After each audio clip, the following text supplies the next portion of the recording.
আসসালামু আলাইকুম। আজ আপনাদেরকে দেখাবো লিনাক্স উবুন্টুতে কিভাবে ইন্টারনেট স্পিড মিটার ইনস্টল করা যায়। তো আর কথা না বাড়িয়ে শুরু করা যাক।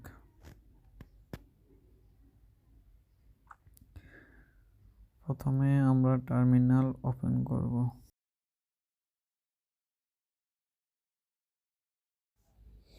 টার্মিনাল ওপেন করার পর আমরা কমান্ড লিখব sudo apt-get install chrome-shell। তারপর এন্টার দিয়ে আপনার পাসওয়ার্ডটা দিবেন, এন্টার দিবেন।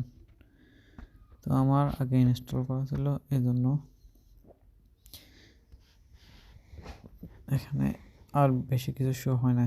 তো ক্লোজ করে দেব টার্মিনালটা। আমরা যে কোনো একটা ব্রাউজার ওপেন করব। আমি ফায়ারফক্স ওপেন করলাম। অ্যাড্রেস বারে extension.gnome.org, এটাও আমি লিঙ্কটা ডিসক্রিপশনে দিয়ে দেব, এটা লিখব। তারপর এখান থেকে নেট স্পিড লিখলেই একটা এক্সটেনশন আসবে। তারপর আমরা উপরে ক্লিক হিয়ার জিনোমি এক্সটেনশনে ক্লিক করে জিনোমির এক্সটেনশনটা ইনস্টল করে নিব। তারপর কন্টিনিউ করব, অ্যাড করব, তো অলোতে ক্লিক করব, ওকে। তারপর শো অ্যাপ্লিকেশনে গিয়ে সার্চ বারে এক্সটেনশন লিখে সার্চ দিব।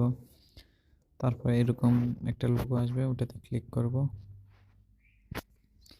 ক্লিক করার পর আমরা ব্রাউজে যাব, ওখানে গিয়ে নেট স্পিড লিখব, ওখান থেকে ইনস্টল দিব, সাথে সাথে ইনস্টল হয়ে যাবে। ইনস্টল করার পর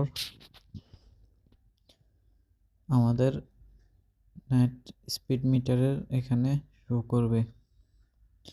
এভাবে খুব সহজেই ইনস্টল করে নেওয়া যায়।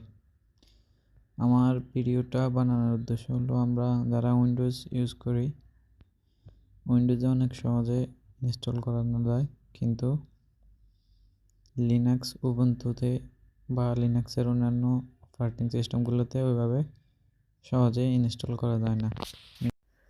লিনাক্স অপারেটিং সিস্টেম হলো একটা ওপেন সোর্স প্ল্যাটফর্ম, যেটা সম্পূর্ণ ফ্রি, কিন্তু কিছু ঝামেলা আছে। আর এটার ব্যবহারকারীর সংখ্যা বাংলাদেশে কম হওয়ার জন্য আমরা অনেকেই ব্যবহার করতে অনাগ্রহ প্রকাশ করি। আর আমরা যে Microsoft Windows operating system use করি, সেটা সম্পূর্ণ পেইড একটা অপারেটিং সিস্টেম, কিন্তু আমরা ক্র্যাক ইউজ করি। ক্র্যাকের কারণে আমরা বিভিন্ন সময় ভাইরাসের attack, malware attack, ransomware attack এর কবলে পড়ি, যেটা আমাদের ব্যক্তিগত নিরাপত্তার জন্য খুবই ঝুঁকিপূর্ণ।